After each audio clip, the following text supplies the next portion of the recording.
Welcome in to Bears Weekly, a Chicago Bears network production. Download the Chicago Bears official app, brought to you by Verizon, to follow the team on the go. Bears Weekly is brought to you by Advocate Healthcare, Athletico Physical Therapy, Bet Rivers, CDW, Connie's Pizza, IGS Energy, and Miller Lite.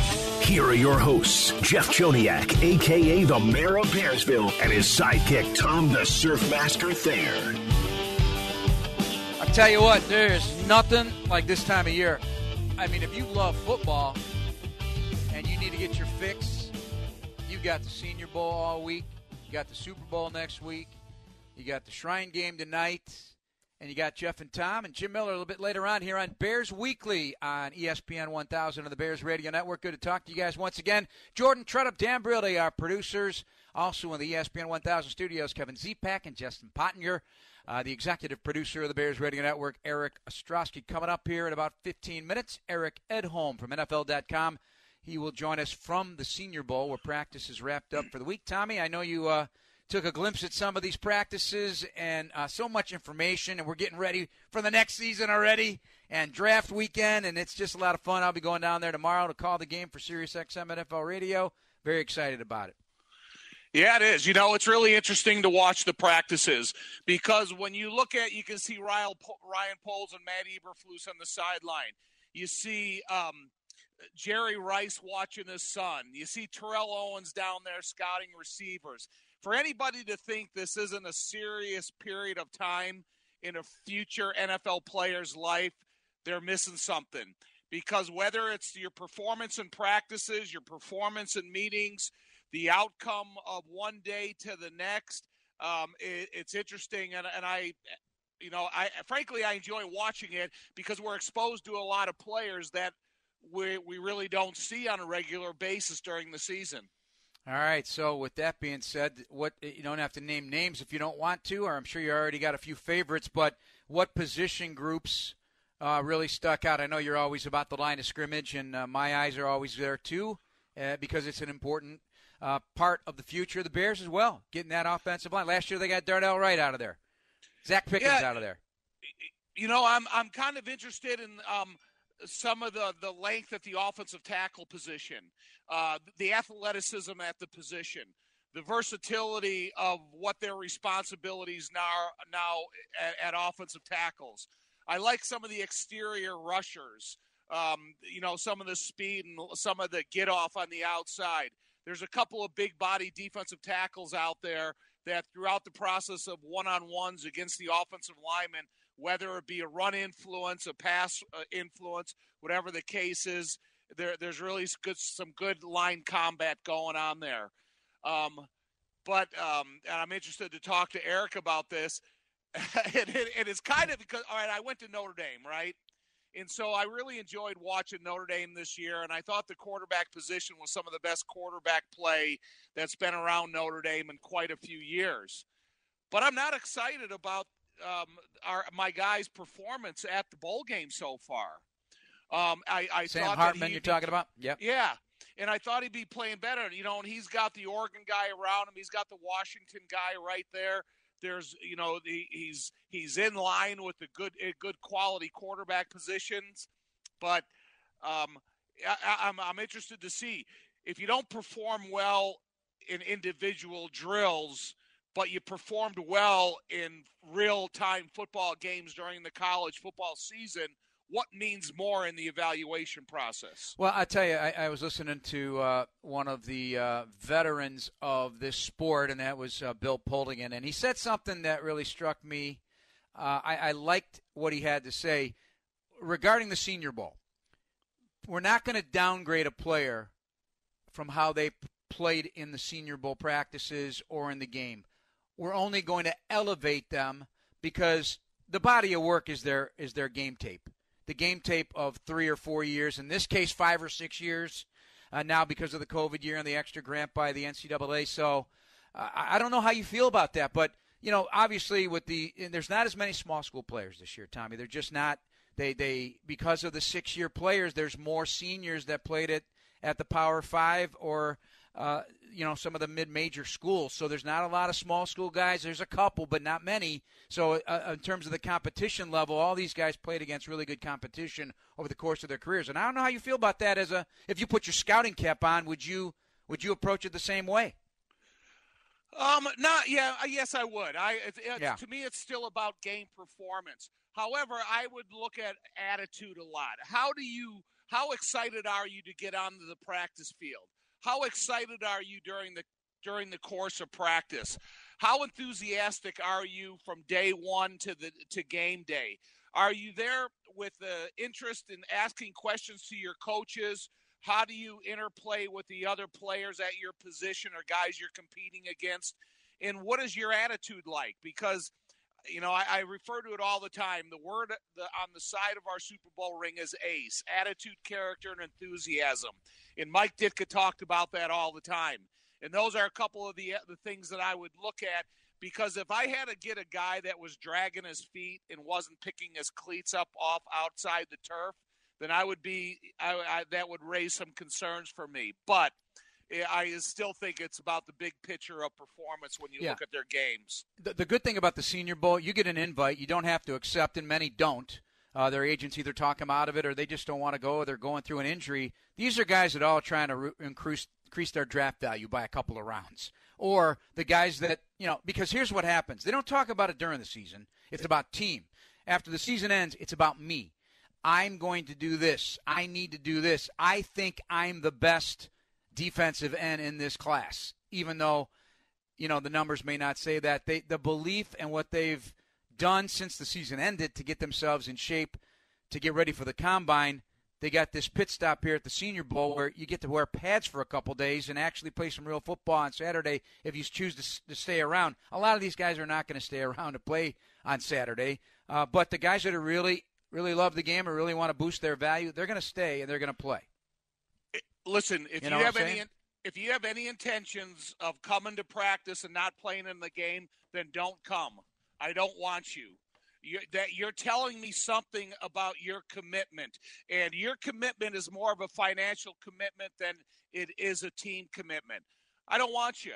And if you're gonna pull the plugs on me come game day, don't show up on Monday, because there's another guy out there that I would rather give them the exposure and the opportunity than a guy that thinks so much of himself that he's going to go out and he's going to make regards. Listen, when I went to the Hula Bowl my senior year, I'm playing with Dan Marino, and I'm playing with Bruce Matthews and Don Mosbar and Willie Galt and Jimbo Covert, guys that are in the Hall of Fame now. And they get there day one and they stay there until after the game. And they have an attitude of improvement, of, they just wanted to show their competitive side. That doesn't set well with me. Well, unfortunately, I think it's now accepted, and the analysts and the scouts, they understand it's a part of it. And it is not. There'll be some right before kickoff that the agent probably talked them out of it. They don't get hurt. Don't get hurt. It's going to mess you up for the guy. There's a guy, a running back, Rasheem Ali, blew out his biceps, so he's going to be out 4 to 6 weeks. It's going to happen. Injuries are going to happen. It's a controlled environment, but I'll tell you what I liked as we move on from that topic is the temperament of some of these offensive and defensive linemen. Some of these guys are bad, whats, and they on both of these teams, the American and national team, and guys that I've circled, like, okay, I like those types of feisty mentalities, because I don't, as far as the Bears are concerned, that we got some, but we don't have enough of those alpha type guys who are going to be tone setters. And they're going to set the tone for practice. They're going to set the tone every day in that locker room. And I want those types of guys on my football team. Now, they just can't be a bunch of blather and tough guy stuff, and then don't play that way. And you're not, don't do that. I don't need that. But, I know you had a roster full of them. You're one of those guys. I like to think I'm one of those guys, too, in a weird kind of way. I just want that on my team, Agreed? 100%. Yeah. But, I like to, in watching some of the goal line today, the short yardage goal line 7-on-7, some of the passing drills. I like the fact that some of the receivers and defensive backs take exception for the way that contact was being made. And everybody's saying, stay up. We don't want guys going to the ground. And then, guys, hey, I'm not going to take that. When I get up off the ground, I'm going to put my hand in your face, and I'm going to stand up and hold you down for an extra second. So I don't mind it.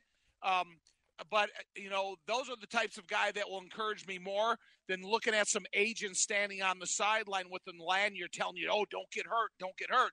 Because as soon as someone tells you not to get hurt, you know what happens? Right. You get hurt. Yeah. Well, one of those guys that are like that was the guy was say it would be a false count or whatever. It was Christian Haynes. He's out of UConn. He's almost 6'3", 318. Only played right guard over 2,400 snaps in his college career. He was one of those guys that wasn't taking crap from anybody. Guy comes across the line, shoves him back. Get on your side of the ball. He got into it with Jefferson, the edge rusher from LSU. That was a pretty good heated battle. It was good. I enjoyed watching that. So it'll be interesting to see what happens. All right, we're going to take a break, Tommy. When we come back, we'll be joined by Eric Edholm. He's at the Senior Bowl down in Mobile, Alabama. He works for NFL.com, a longtime friend and a veteran football analyst and writer. That's next, coming up here on ESPN 1000 and the Bears Radio Network. This is Bears Weekly with the voice of the Bears for 23 years, Jeff Joniak, on the Bears Radio Network. This segment of Bears Weekly is brought to you by IGS Energy with Tom Thayer, Jeff Joniak. Pleased to be joined by old friend Eric Edholm at NFL.com. He's at the Senior Bowl in Mobile, charting the day's activities. It's been a fun week, I'm sure. Eric, thanks for joining Bears Weekly. How you feeling tonight? I'm doing all right. Thanks for having me on. Appreciate it. Good hearing your voice. Nice to hear you, and we'll see you soon. I'm sure I'll see you at the Combine. A couple of decades following this sport for the sporting news, Pro Football Weekly, Yahoo Sports. How have you enjoyed your time at NFL.com? Because you do a lot of great work. Thank you. I appreciate that. How do you like working there as opposed to other things you've done? They got the shield behind you. Yeah, it's a different perspective. I guess for Senior Bowl week, the biggest difference is they actually let me on the field. I don't know whether that's any kind of special access or anything like that, but I get to roam around and bump some elbows and say hi to people, but also get a good up close look at some of the players down here. And yeah, it's a little different. It's a little longer. I stay through the game, and my Combine experience lasts longer, too. I get to leave town well after others, but I'm really enjoying it. Thank you. So you're up close and personal. What are some of your takeaways on the field? Because that's the best place to really hear and see and make some great observations. Yeah, I mean, it's been an interesting year down here. I mean, the week started out with a little buzz because of the Michael Penix, Bo Nix, Pac-12 thing, right? I mean, they were rivals, and Nix was once an Auburn player, so coming back to the state of Alabama drew a little buzz. But, as great as those guys were in 3 games over the past 2 college football seasons, I mean, I don't know that either has played their best ball through 3 days of practice down here. And it's tough. I mean, these guys are force-fed an offense with new teammates and in less than a week, and everything gets kind of thrown together. So it's a lot of install, but it's tough for the quarterback. Sometimes they can really display some skill and other times less so. And I would say it's sort of trended towards the latter a little bit. Penix is really, his arm talent stands out. He and Joe Milton have big league arms, and I think say they have NFL caliber throwing ability right now, but Nix had kind of a underwhelming week. There have been some first round buzz. I just personally don't see that down here as well as he's played, but Penix with the injury stuff, the age, a couple things are going to be held against him. We'll see. He's maybe a little bit higher right now, but yeah, I would say those are the kind of the big stories, and overall it's a good draft for offensive tackles, and some corners are standing out down here, and some of the pass rushers may be opening eyes as well. And, wide receiver is a big position as well. And we don't have the full cast of guys down here. Most of the underclassmen and the top seniors aren't here, but some standouts as well.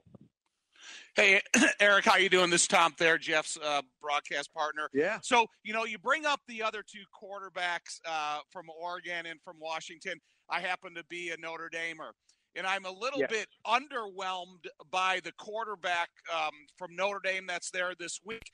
But I really thought he had a really good regular season. Can he do enough to hurt his stock in these 4 days of practice in the game? Or is it something that they're going to evaluate a lot of it from his game performance? Yeah, I mean, Sam Hartman has so much college game tape, right, going back to Wake Forest and then last season at Notre Dame. And I think it was probably good for him to have a change of scenery and maybe have some more eyeballs put on him. But I feel like he's the kind of player who we sort of already know who he is, and that's not a bad thing. I think he's got a relatively high floor as a player and maybe projects more as that, career backup type who could be a spot starter and maybe in the right situation he, gets that Gardner Minshew-like opportunity, right, where Gardner's been a couple places and just sort of lucked into the opportunity to start for nearly an entire season a couple times. And, Sam's I think a professional in a lot of ways. He's got clean footwork. He's smart. He knows where to go with the ball. He's not going to wow you with his arm talent. He's not an incredible athlete, even though, Notre Dame people say, hey, he converted a couple long ones with his legs this year and important ones too. But he's an opportunistic runner, I think, is the best way I would describe him. But he's a smart kind of system guy that, in the right offense could be a nice fit. I don't know that he's more than a day 3 pick, but he hasn't done anything down here to, massively help himself or hurt himself at all, I don't think. The edge rusher from Penn State, what's his last name? Isaac? Yeah, Adisa Isaac. Yeah, intriguing guy. Yep. Yeah, exactly. Long, intriguing. I was looking at the talent on the offensive tackle side, and then you get defensive outside guys that kind of, wow, this guy, has got some good length. He's got a little bit more size than I thought he had. Because of the reputation of Penn State football players, does it help him, or is it something that he needs to come out here and prove he has that NFL value on his own accord? Yeah, I mean, obviously Penn State in recent years has gotten some phenomenal athletes across the board, not just at edge rusher, but I mean, they've had some productive players, and they've had some guys who've taken a little longer to develop in the league. So, you try not to attach the school too much to a prospect, but when you see, some of the same types of guys coming out, it's hard not to. But he was one of my kind of breakout picks at the start of the college football season. I think we saw some good stuff from him this year, but this week it's been more flash than it has been consistent performance. But, he kind of gets skinny in those rush lanes a little bit and, finds his way into the backfield and has some creativity to him, some experience too, even though, early in his career got a little bit derailed. I mean, I think he's been around the block enough to sort of know, what works and what doesn't. So he's a smart player, twitchy, but not, amazingly so, I would say. And can he hold up against big offensive tackles when they get their mitts on him? I mean, that's sort of the biggest thing. So, he's going to have a smart rush plan in the NFL and maybe add a little bit of strength. But I would say that he's had a great week. But I would say he's been okay. Eric Edholm, our guest here on Bears Weekly on ESPN 1000 of the Bears Radio Network, NFL.com, draft expert, NFL star, doing the rankings with my man Andrew Siciliano every week. Yeah. Where'd the Bears wind up this year for you in your rankings? Do you remember? I mean, I think they took a hit in Week 18. I mean, they were steadily rising. I don't want to remind it. You guys know all about it, but yeah, it's funny because all my neighbors were saying, hey, when are you going to bump them up from 28 or 27 or something like that? And we saw them play some darn good football down the stretch. And, I think I had him. I think the highest I had him was maybe in that kind of 18 range, but I think they settle right around 20 or 21 or so. All right, you're also a Missouri grad, so there's a lot of Mizzou. The Mizzou Tigers had a great year. A lot of Mizzou out of the SEC at the Senior Bowl, and a guy that caught my attention, and I know I've been reading a lot about what people are saying about Darius Robinson, back in the same lane as Tommy here with Isaac from Penn State. Is what he did at all surprising as he made himself some money this week? Yeah, I think he has. I would say he might have been the best or the second best defensive player so far through 3 practices. The game's Saturday, but I think a lot of people feel like the practices that, end up being worth more from the evaluation standpoint in the end. He's a power rusher.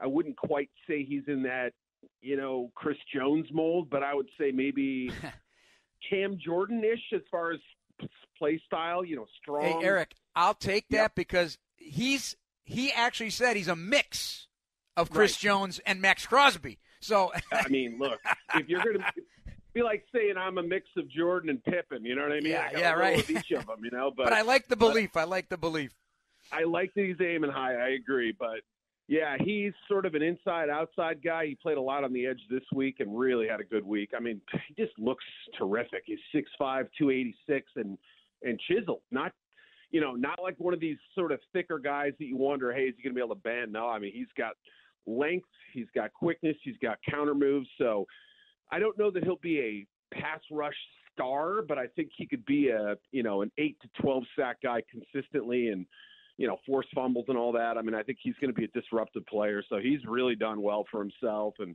they have a nickel corner. I think he's a nickel. Chris Abrams-Strain, who's looked nice, even though he's 175 pounds. And, Javon Foster is a guy at Mizzou who's going to play, I think, either left guard, maybe left tackle in the NFL and probably be a late day 2, early day 3 pick. And so, yeah, had a great season, and a lot of them stood out down here while they had the chance, even though a couple of them had to bow out because of injury. Hey, Eric, have you seen a wow guy yet? It seems like every year before the draft coming out of some of these all-star games, there's a guy that has maybe unique size in the defensive backfield or, superior, body development from the defensive line. But is there a wow guy out there right now? I think the wow guy this week, and I mean, obviously, I think scouts have been on him for quite a while, and he had a really good 2022 season. But if you're just kind of dipping your toe into the NFL draft pool a little bit right now, file this name away, Quinyon Mitchell from Toledo.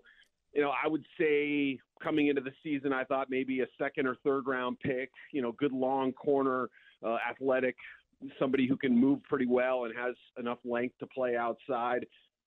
He didn't make quite as many plays on the ball as he did in 2022 this year, but still got his hands on some footballs, still covered well. I don't think he's allowed more than 45% completions, and he's played a lot of football. And, you love seeing guys from the MAC or some of these even, FCS school kids who come down here. You want to see how they stack up against the big boys. And he was the best corner out there this week. I mean, a little grabby, a little handsy, but, man, I was impressed. I think he had the look of a top 20 possibly, but certainly top 25 pick. And, it's a year where there isn't a clear-cut number 1 corner, maybe Terrion Arnold from Alabama, but he has an opportunity if he runs well in Indy to claim that top corner spot, which, we don't have that from Toledo every day. So that's kind of an unusual development. From defensive back to receiver. So when you see the son of Jerry Rice, when Jerry Rice came out of college, a lot of people didn't know about his work habits, about how his perfection of route running, and about his accomplishments throughout an unbelievable Hall of Fame career in the NFL. Is it hard to watch his son and forget about Jerry? Because I think when I watch him at practices and I see the name on the back of the jerseys, we know a lot more about him because of his dad when we didn't know a lot about his dad until he, did what he did in the NFL. Yeah, it's hard not to consider the last name, the name on the jersey, especially obviously they have the same bloodlines, right? There's got to be some of Jerry and Brennan Rice. And I was impressed. He's a different style receiver. It's funny, we have two great legacies in this draft with Marvin Harrison Jr. And Brennan Rice being another one at the wide receiver position who are nothing like their fathers. I mean, they don't play like their dads, which is kind of cool. Marvin Harrison was this skinny guy who was a possession receiver. He would just, 1,000 paper cuts every single game. But his kid is this physical freak. And Brennan Rice is very well put together. I mean, he's a stronger guy, I think, than his dad coming out by a good measure. And, plays with some of that strength and yet still has the ability to kind of change directions. And obviously, I'm sure people in Chicago are keeping one eye on him as they watch Caleb Williams highlights this past year and, consider the options at quarterback and whether that's a possibility. But, yeah, I mean, he's a better player than just Jerry Rice's son. I mean, I think he's starting to make a name for himself. And, he had a big media circle around him day one, but, probably for the last name alone. But I think his play was very solid down here. And, he looked the part and I think could play outside receiver in the NFL, whether his name was Rice or Johnson or Smith. Let me ask you something about the template of the receiver position, because it seems like we go through trends. Years ago, it was the big 6'3 plus receiver. Right. Over the last couple of years, we see A.J. Brown, we see DJ Moore, what they're able to do and how successful and just what great pass catchers they are. Has the evaluation of that position different now because you get success in all sizes, or are they still looking for the big guy that can be bigger than everybody? Yeah, that's a great question. I've considered that as something I want to write about at some point. Just sort of look at the evolution of the receiver position from a size standpoint, what metrics matter, and does change of direction matter more than length and speed and, long speed versus quickness and all that stuff. And, you obviously look at a guy like Amon-Ra St. Brown, who got a little overlooked in the draft. I mean, he's a killer, he's a great player despite not checking all the boxes size-wise and speed-wise and everything. So I think what I've heard most recently in recent years when I talk about, talk to NFL evaluators and say, what are you looking for at the position? Like separation is the biggest thing. Obviously, can you catch the football, but how much separation can you naturally create? That's what made Cooper Kupp, why he should have gone higher. He didn't run a fast 4. He had good size, but he was so crafty and just was able to get open so readily. And I think that quality, however you measure it, is going to be an important element to your draft aspect. Because I think, kind of like pass rushers in college, if you're able to get to the quarterback consistently, it should translate. I think it's the same with receivers. If you can separate, even if the coverages are different, and even if, college football isn't the NFL, that skill does, I believe, translate to the next level, even if it's going to be a little tighter and a little harder. And with that said, Eric, guys like Lad McConkey from Georgia can do that, clearly. Ricky Pearsall from Florida, Roman Wilson from Michigan. Unfortunately, you won't see Pearsall or Roman in the game on Saturday. They will duck out and leave town as they wrapped up their week. One last question before I let you go. We really appreciate it. What's the Bears buzz? What's the Bears buzz? Because they got the number 1 pick. And everywhere you go, we hear the same thing. What are they going to do? What are you hearing? What are you picking up down there from I would everybody's opinions? Yeah, right. I think it's been a topic down here, whether it's just media people buzzing about it. And, obviously I think people in the scout section or on the sidelines are probably wondering the same thing. What are their plans? Because obviously, if the decision is to trade Justin Fields, there are going to be some teams lined up ready to enter that foray there. So I think it's not really known. I don't know. I think that anybody's operating under the assumption that, okay, this is a done deal. But if I had to guess, the sense is more that there's a strong likelihood that they're going to consider dealing Justin and taking one of these quarterbacks at 1. And I'll just say this. I don't know that it's at all 100%.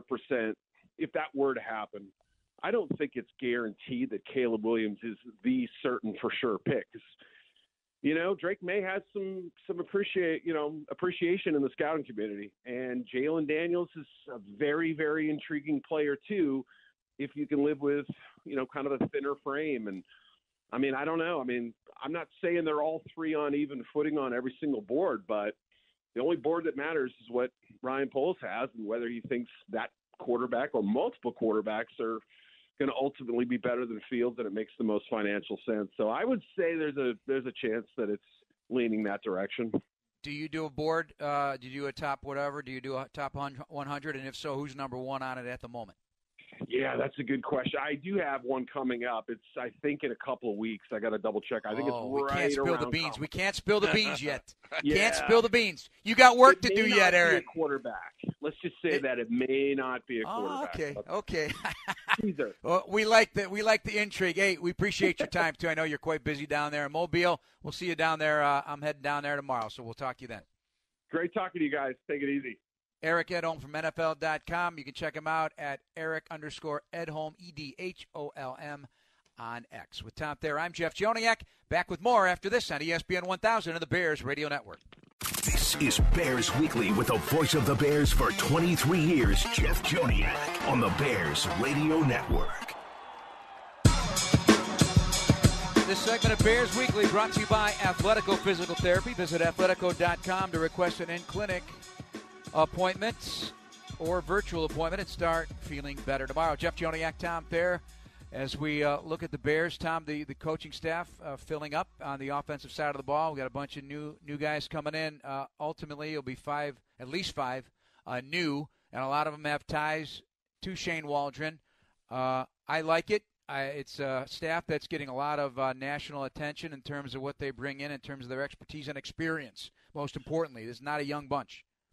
Yeah, well, part of it is the system that they're going to be teaching. They got to have familiarity with each other.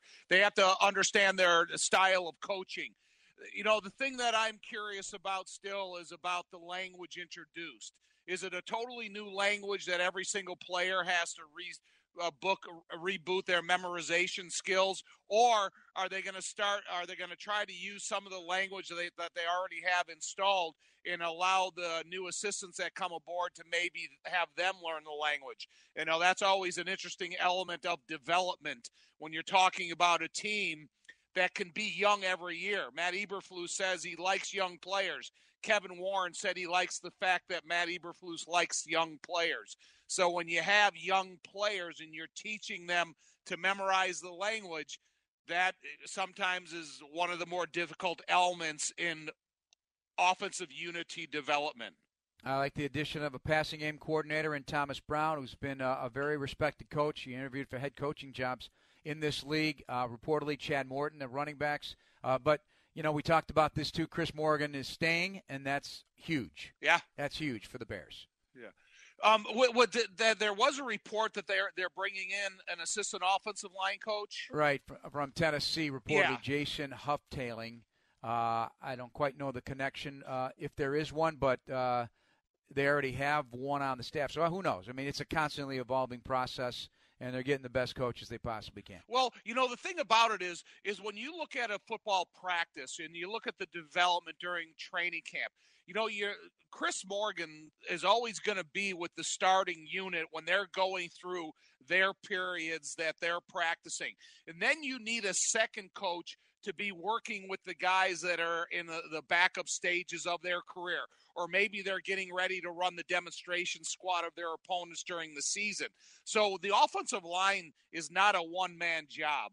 This is where you need a bigger group of assistants to specifically talk about techniques, get teams ready when they do the demonstration squad. In SEMO, Chris Morgan will always be working with the starters week in and week out for whatever their opponent is. And I like the fact that there are Bears assistant coaches that are at the Senior Bowl working all week. Kenny Norton III, a defensive assistant with a great bloodline there with the Norton family. He's working with the DBs. Justin Hines on the defensive line. He's an assistant D-line coach with the Bears. And, of course, I mentioned Kerry Joseph, the quarterback coach, the new quarterback coach hired last week. He worked with Waldron. He's working with the quarterbacks, not the group with Nix and Penix, but learning about Pratt, who could be a top 100 pick out of Tulane, Rattler from South Carolina, and Joe Milton and Carter Bradley from South Alabama. So, good Rattler, experience. He's an interesting character. Now, here's a guy that was a high pick, yeah. Went to Oklahoma, and then left Oklahoma, went to South Carolina. Kind of left Oklahoma with some disappointment, but was able to flourish in South Carolina. So he's an interesting character. To me, I would like to have a little bit of eye contact with him to look at his actual size, because I'm not sure if he's going to be the 6'5" I was in my high school program to my 6'3" and 3/4 that I was when I got measured at the combine. No. He's 6 foot and an eighth, 219. That's his height. Officially, from the Senior Bowl anyway. All right, when we come back, another guy at the Senior Bowl, our partner, Jim Miller. Very busy down there. He'll join us for a couple of segments after this break on ESPN 1000 and the Bears Radio Network. This is Bears Weekly with the voice of the Bears for 23 years, Jeff Joniak, on the Bears Radio Network. VIP access to every Bears home game, exclusive seating, sideline credentials, and more now available. Get the ultimate VIP fan package by visiting ChicagoBearsVIP.com. Jeff and Tom and our partner Jim Miller down at the Senior Bowl down in Mobile, Alabama. Jim working all week. Very little sleep since the conference championship games. How you doing, buddy? And I want to start with a line of scrimmage. Give me one guy each on each side of the ball, either team or maybe a couple that really stuck out to you this week so far. Well, on the line of scrimmage, Jeff, Tom, good to be with you. Yeah, down here in Mobile. Tyler Guyton is by far the best offensive lineman down here out of Oklahoma. I mean, he's just a mountain of a man, has pushed everybody around, the one-on-ones, all those things. You can check him out. He'll be on the American team, but the Oklahoma tackle is absolutely dominating. As for guards, Christian Haynes out of UConn. This guy can move. He can pull. Stout as all can be. He's been awesome. The center, Bo Limmer from Arkansas, he's been stout as well. And that's where this game is. There's a lot of good trenched players down here in Mobile this past week. And, as for the defensive lineman, it's going to be Texas Tivandre Sweat. All right, he is a beast. They list him at 346, but he's all of 360 and then some, I got to believe. And that guy, he's immovable. He'll be thought of as a zero technique, but if a 4-3 team were to draft him, he's definitely a one technique, and just nobody can move this guy. He is the immovable object up front on the D-line. He'll be on the American team as well on the defensive side of the ball at the D-tackle spot. Hey, Jim, we hear a lot about the quarterbacks and the quarterbacks that showed up, but is there any receivers out there that you're seeing that are complimenting the quarterbacks that are there? Yeah, Roman Wilson, obviously University of Michigan wide receiver. I think Jim Nagy had his comp as being Tyler Lockett. I mean, this guy is such quick twitch in terms of what he can do at the slot position. No defensive back could cover him. He was uncoverable. He got a little dinged up, won a competition series towards the end of practice yesterday and then kind of shut it down today. But that guy out of Michigan, dude, that guy's a can't-miss receiver. I mean, uncoverable with what he can do. Other receivers down here that have impressed, you got to give it up to Jamari Thrash, the young player from Louisville. I think he runs nice routes, and he's been doing some good things. And then, of course, probably the most consistent, in my opinion, has been the Tulane wide receiver, Jaquan Jackson. He's about 5'9", 190 pounds, just under 200.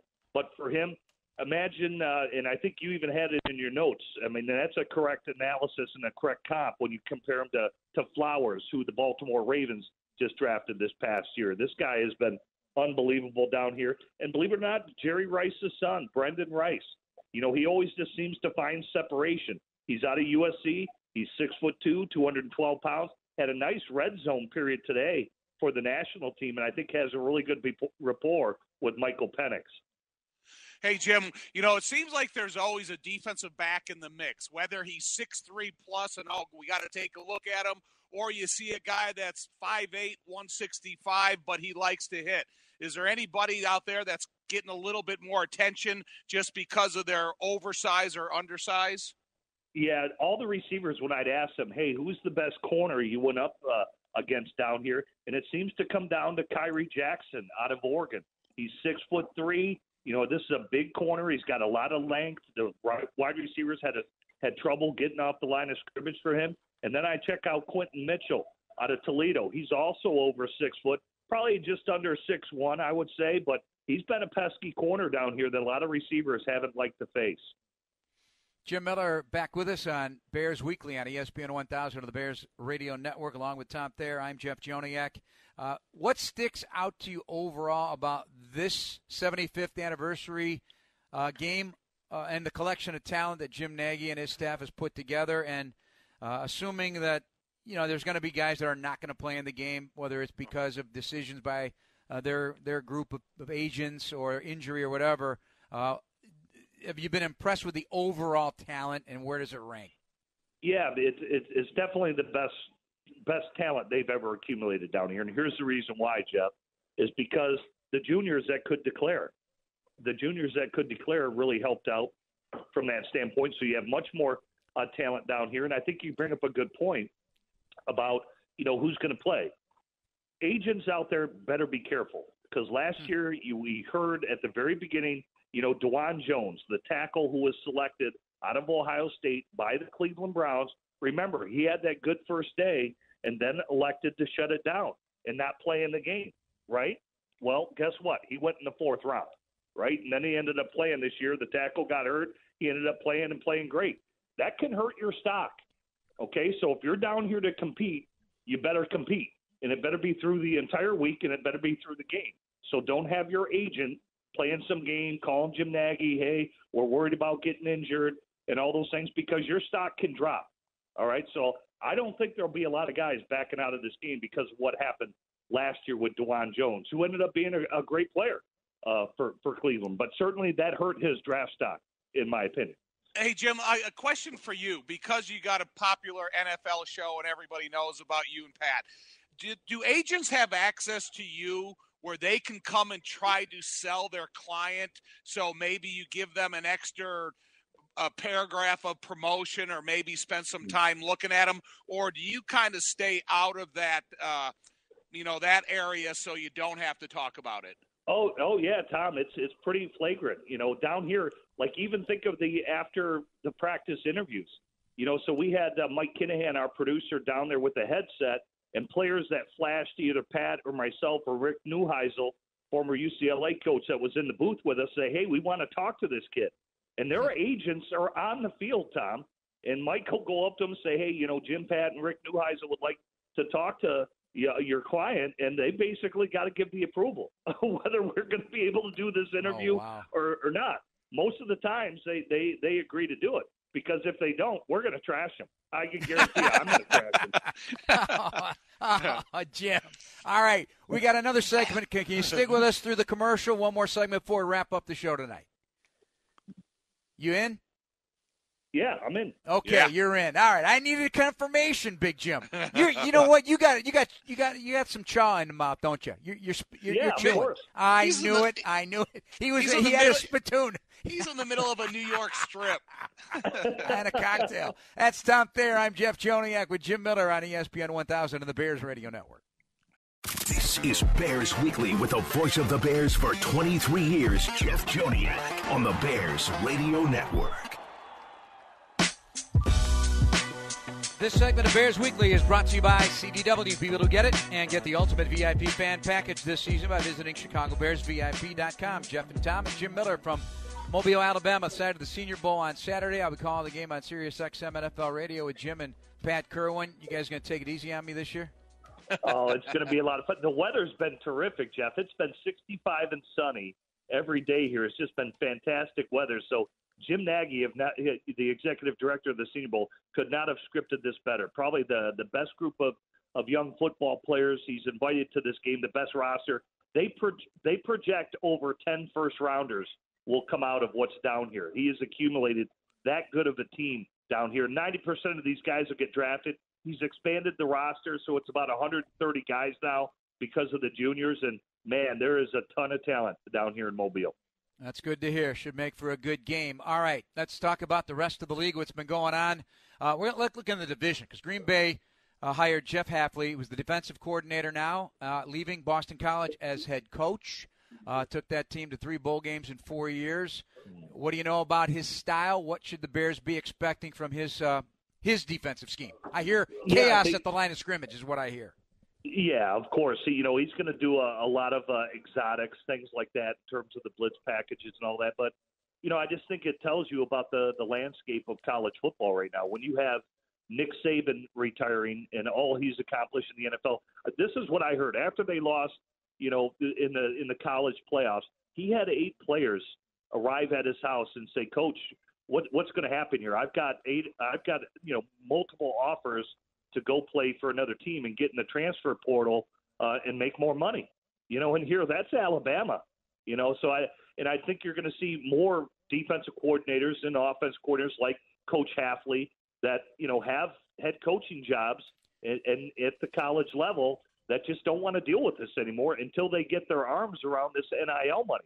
I think we see coaches and players at the college level are just moving around at it. It's an obscene rate of what's going on right now. But yeah, like you said, a lot of chaos at the line of scrimmage will provide more pressure, more blitzing, things of that nature. That really wasn't Joe Barry's style and why they moved on. And really, Green Bay, they haven't been able to stop the run the past 3 years under Joe Barry. They were 28th in the league as stopping the run this year, and I think that had worn thin.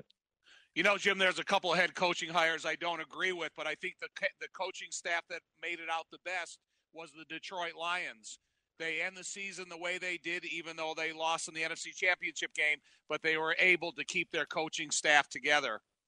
Yeah, it's like Andy Reid and think of the Kansas City Chiefs. When you can keep the continuity like that on your staff is huge. And have Aaron Glenn, who I talked to Rick Spielman today, former GM of the Minnesota Vikings. He was a part of that Josh Harris group that basically got Adam Peters on board to be the GM for the Commanders.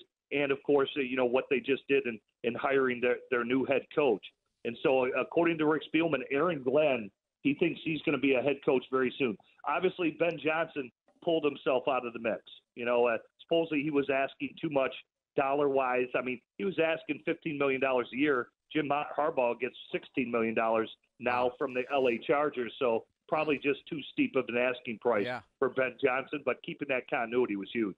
Also, the Lions are going to get Terrell Williams, who's the American team Senior Bowl head coach this week down in Mobile, leaving the Titans. He'll be the run game coordinator and D-line coach and another respected guy. So Detroit, after that disappointing loss from their point of view, blowing that big lead and allowing the 49ers to roll into the Super Bowl, that's big news for Detroit. One nugget, and we got to go. I don't even time for a response. I love that Tom Moore is back for a 46th season at 85 years old on the Tampa Bay Buccaneers coaching staff. God bless him. He was the quarterback coach when Tony Dungy was a freshman at the University of Minnesota 51 years ago. Oh, my gosh. So God bless him. We got to go, Jimmy. In the middle of all that humidity at training camp, he's the only one in a snowmobile suit. He's old school. Got to love it. Jim, we'll see you tomorrow down in Mobile. That's going to do it for us. Jim Miller, Tom Thayer, thanks to our producers as well, Kevin Zepak and Justin Pottinger. Coming up next here on ESPN 1000, Bleck and Abdallah join the program. Thanks for listening on Bears Weekly on ESPN 1000 and the Bears Radio Network.